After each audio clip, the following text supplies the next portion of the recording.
Ces paroles, chantées en sérère par ces femmes du village de Ndof, viennent du cœur. Elles chantent une femme dont la vie est intrinsèquement liée à la terre nourricière. Cette femme, c'est Woré Gana Seck. Après un brillant parcours scolaire, elle embrasse la carrière d'ingénieure environnementaliste. Elle a évolué dans plusieurs ONG, aussi bien nationales qu'internationales. Il fut un temps, c'était elle la présidente du CONGAD. Actuellement, elle est présidente de la Commission Développement Durable au Conseil économique et social et dirige en même temps l'ONG Green Sénégal. Les germes de son amour pour la terre ont été semés dès son jeune âge. C'est dans la ferme de son père qu'Woré a passé une bonne partie de son enfance. Quand on était tout petit, on avait une ferme à Diamniadio. Et on l'a toujours d'ailleurs. C'est là-bas que je cultive les semences. Je cultive du niébé pour redonner ça à des producteurs. Et c'est peut-être ça. Hein. Tout petit, on était tout le temps à la ferme. Il y avait une centaine de bœufs. Et chacune de mes sœurs, on avait un homonyme. Hein. Ça veut dire quand il y avait un bœuf, le nom d'un enfant de la maison. Donc voilà, c'était là-bas notre havre de paix où on allait le week-end avec le papa. C'était très sympathique. Et c'est peut-être pour ça que j'ai eu le goût de développement rural à cause de mon père. L'ONG Green Sénégal, qu'elle a mise sur pied en 2000, s'occupe d'environnement, de sécurité alimentaire et de développement local. Partout où Woré a initié des projets, elle a semé les graines de l'espoir d'une vie meilleure à travers l'exploitation de la terre et des ressources qui en découlent. Woré met son expertise au service des populations du monde rural surtout. Des résultats, il ne faut pas me demander. Il faut aller demander aux paysans. Si je le dis, ça ne fait pas participatif. Parce que je ne peux pas dire que je suis la superwoman, qu'on a tout réussi.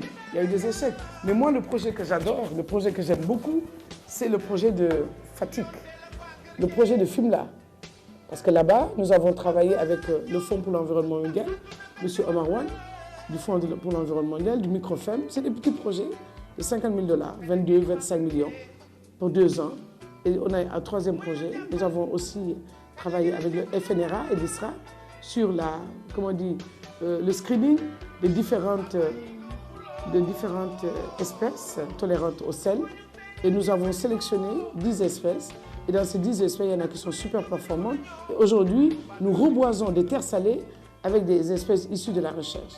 Et là-bas, les femmes sont en train de cultiver une dizaine de variétés de riz. Alors qu'avant, il n'y avait rien. Tol complètement salé. Nous avons créé une digue anti-sel et cette digue nous a permis de régénérer les terres et de faire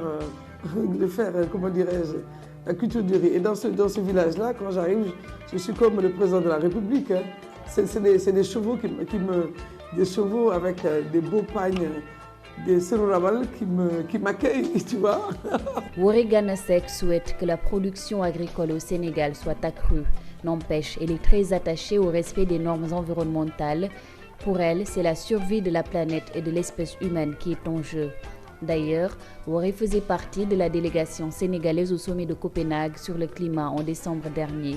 Pour beaucoup, le bilan de ce sommet a été décevant, mais Woré refuse de ne voir que les échecs de cette rencontre.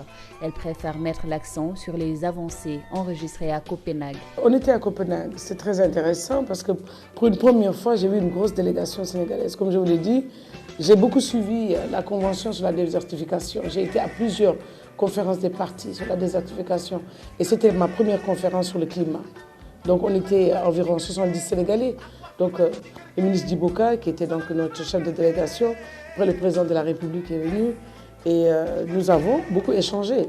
Ça veut dire Copenhague, il fallait s'y attendre. Parce que comme je l'ai dit dans une interview précédente, Copenhague c'est une affaire de gros sous.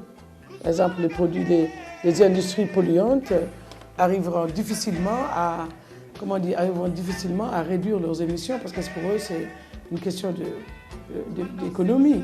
Mais les populations du monde aussi ont le droit de revendiquer. Ont le droit de revendiquer pour leur survie. Donc la survie, c'est de dire les gaz à effet de serre polluent notre environnement.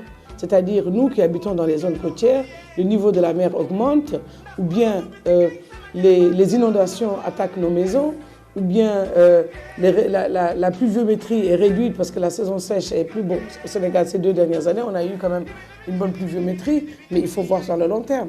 Est-ce que la pluviométrie des 2 années vont continuer dans 10 ans? Donc des questions de sécheresse, des questions d'inondation, des questions de maladies, etc., liées à l'eau, etc.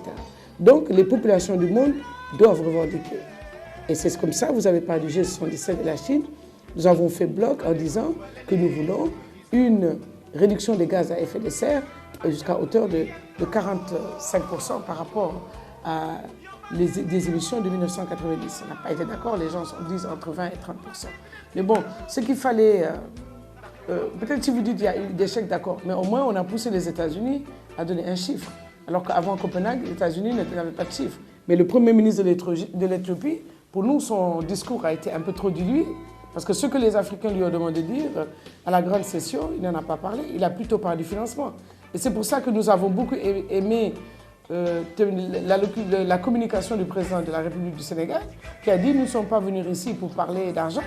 Parce que bon, de G8 en G8, il y a eu tellement de promesses que si nous comptabilisons les promesses, ça fait peut-être 200 milliards de dollars.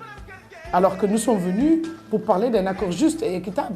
Comment les pays développés qui polluent peuvent nous dire franchement comment ils vont réduire le gaz à effet de serre pour que les populations des pays pauvres puissent survivre. Il suffit de passer quelques instants avec Woré pour remarquer sa vivacité d'esprit et son énergie débordante. Les longues heures d'embouteillage, Woré n'en a cure. Pour remplir ses journées de travail, elle fait la navette entre Thiès et Dakar. D'où puise-t-elle toute cette énergie? Elle nous confie que c'est sa passion qui lui permet de mener toutes ses activités. Bon, je ne sais pas, moi c'est comme ça, je suis ma nature. Je suis une passionnée. L'environnement, ce n'est pas seulement ma profession, c'est aussi ma passion. Bon, il y a mon chauffeur qui dit qu'il ne doit pas se plaindre parce que bon, il est avec une femme qui n'est jamais fatiguée. Je dis, bon, pour le moment, mais bon, on verra. Mais bon, quand tu es passionné, quand tu as envie de réussir, quand tu as des défis devant toi, tu n'as pas le temps de traîner. Tu n'as pas le temps de traîner, tu n'as pas le temps de foutre. Tu dois tout penser, foncer, parce qu'il y a des milliers de personnes qui sont derrière toi et qui attendent peut-être. Après une dure journée de labeur, si l'envie lui vient de s'évader du monde réel et de ses multiples turpitudes, Woré se laisse emporter par les douces musiques acoustiques de Souleymane Faye, son chanteur préféré. Bon chic, bon genre, cette native de Bargny adore la musique.